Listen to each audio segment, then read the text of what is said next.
درود شریف اور استغفار دونوں ہی بہت بابرکت اور بڑی فضیلتوں والے اعمال ہیں۔ اللہ کے محبوب علیہ الصلوۃ والسلام نے دونوں ہی کے فضائل و فوائد ارشاد فرمائے ہیں۔ آج ہم درود شریف اور استغفار دونوں کو اپنے روزانہ کے معمولات میں شامل کرنے اور اس کی برکات کے بارے میں بات کریں گے۔ یہ بہت اہم ویڈیو ہے، اس لیے آخر تک ضرور دیکھیں، اور ایسی ہی مزید ویڈیوز کے لیے ابھی ہمارے چینل کو سبسکرائب کر کے بیل آئیکن پر کلک کیجیے۔ پیارے دوستوں، ہمارے چینل پر دوبارہ خوش آمدید، جہاں ہم اسلام کی خوبصورت تعلیمات شیئر کرتے ہیں۔ آج میں اسلام کی دو خوبصورت اور طاقتور عبادتوں یعنی درود شریف اور استغفار کے زبردست فوائد بیان کرنے جا رہا ہوں۔ اگر آپ روزانہ درود شریف اور استغفار کرنے کا معمول بنا لیں تو اس سے آپ کو کیا فوائد حاصل ہو سکتے ہیں، یہ آج میں آپ کو تفصیل سے بتاؤں گا۔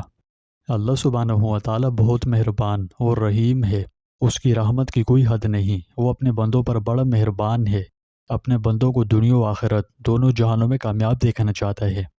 اب انسان اللہ کو پہچانے بغیر ترقی نہیں کر سکتا، وہ دونوں جہانوں میں کامیاب کیسے ہو اس بارے میں نہیں جانتا۔ اس مقصد کے لیے اللہ کریم غفور الرحیم نے اپنے بندوں کی طرف اپنے پیغمبروں اور رسولوں کو بھیجا تاکہ انہیں دونوں جہانوں میں کامیاب ہونے کے راستے بتائیں۔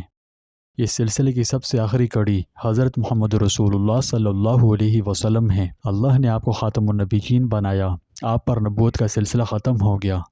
اللہ نے آپ صلی اللہ علیہ وسلم کی امت کو آخری امت بنایا۔ جیسے حضرت محمد صلی اللہ علیہ وسلم کے بعد اب نئے نبی نہیں آ سکتا، اسی طرح یہ امت بھی آخری امت ہے، اس کے بعد نئی امت نہیں آئے گی، بلکہ اس پر امتوں کا سلسلہ ختم ہو گیا۔ پچھلی امتوں میں سے لوگ بھی گزرے ہیں جو ہم سے طاقت و قوت میں بہت آگے تھے، وہ اتنے مضبوط تھے کہ پہاڑوں کو تراش کر کے اپنے لیے گھر بناتے، لیکن اس کے باوجود اللہ نے اپنے آخری رسول کے طفیل امت محمدیہ کو سابقہ امتوں پر فضیلت عطا کی اور اسے ایسے اعمال عطا فرمائے کہ جو انجام دینے میں تو بہت مختصر ہیں مگر فضائل و فوائد کے لحاظ سے بہت زیادہ بڑے ہوئے ہیں۔ حضرت ابو ہریرہ رضی اللہ عنہ کا بیان ہے کہ میں نے حضور نبی اکرم صلی اللہ علیہ وسلم کو فرماتے ہوئے سنا، اللہ تعالیٰ نے رحمت کے 100 حصے بنائے ہیں، جن میں سے اس نے 99 حصے اپنے پاس رکھ لیے اور ایک حصہ زمین پر نازل کیا۔ ساری مخلوق جو ایک دوسرے پر رحم کرتی ہے یہ اسی ایک حصے کی وجہ سے ہے۔ پیارے دوستوں، اللہ سبحانہ و تعالیٰ نے ہمیں ایسی عبادتوں سے نوازا ہے جنہیں کرنے میں بہت زیادہ مشقتیں نہیں اٹھانی پڑتی، ان میں سے ایک استغفار ہے۔ استغفار گناہوں کے خلاف ڈھال اور اللہ کی رحمت حاصل کرنے کا ذریعہ ہے۔ چاہے ہم کتنی ہی غلطیاں کر لیں، استغفار ایک نئی شروعات کا دروازہ کھولتا ہے۔ اللہ اپنے بندوں کو اپنی رحمت سے مایوس ہونے سے بچانے کے لیے قرآن مجید میں فرماتا ہے کہ اپنے رب سے معافی مانگو اور اس سے توبہ کرو، وہ تمہیں اچھا رزق دے گا۔ اور پھر اسی کے ساتھ درود شریف ہے۔ اللہ پاک قرآن مجید میں ہمیں حکم دیتا ہے کہ بے شک اللہ اور اس کے فرشتے نبی صلی اللہ علیہ وسلم پر درود بھیجتے ہیں۔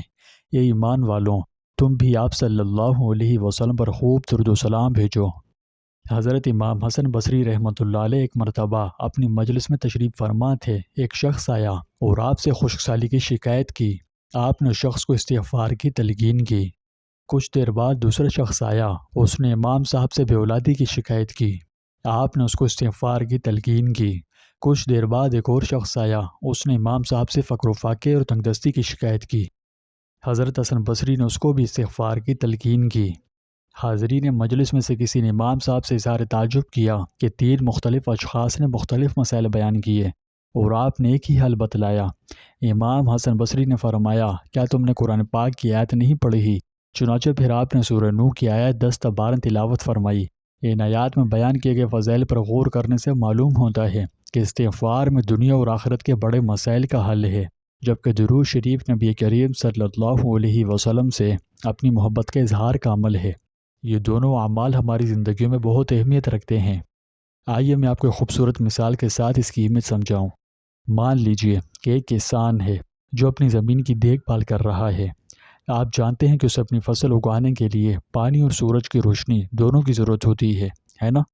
اسی طرح درود شریف اور استغفار ہماری روح کے لیے پانی اور سورج کی روشنی کی طرح ہے۔ ان دونوں کو اپنے معمولات میں شامل کرنا ہمارے دلوں کو صاف کر سکتا ہے اور ہماری زندگی میں ان طریقوں سے خیر و برکات لا سکتا ہے جس کا ہم سوچ بھی نہیں سکتے۔ اسے اپنے روزانہ کے معمولات میں شامل کرنا آسان ہے۔ آپ ہر نماز کے بعد 10 مرتبہ درود شریف اور 100 مرتبہ استغفار کریں۔ اپنے اوقات میں سے ہر روز کم از کم 10 منٹ روزانہ استغفار کے لیے مختص کریں۔ کوشش کریں کہ آپ جو کہہ رہے ہوں اس پر توجہ دیں، یعنی الفاظ کے معنی پر توجہ دیتے ہوئے خلوص اور پوری توجہ کے ساتھ عمل کریں۔ انشاءاللہ بہت جلد اس کی برکات حاصل ہوں گی۔ تو پیارے دوستوں، درود شریف اور استغفار کے امتزاج ایک طاقتور عمل ہے جو آپ کی زندگی کو اللہ کے فضل و کرم سے بدل سکتا ہے۔ یہ محبت، عاجزی اور امید کا ایک بہت ہی پیارا عمل ہے جو اللہ کے ساتھ تعلق کو مضبوط کرتا ہے۔ تو آئیے اسے اپنے روزانہ کے معمولات کا حصہ بنائیں اور اس سے پیدا ہونے والی خیر و برکات کو محسوس کریں۔ اللہ ہم سب کو نبی آخر الزمان پر بکثرت درود و سلام بھیجنے اور توبہ و استغفار کی توفیق نصیب فرمائے۔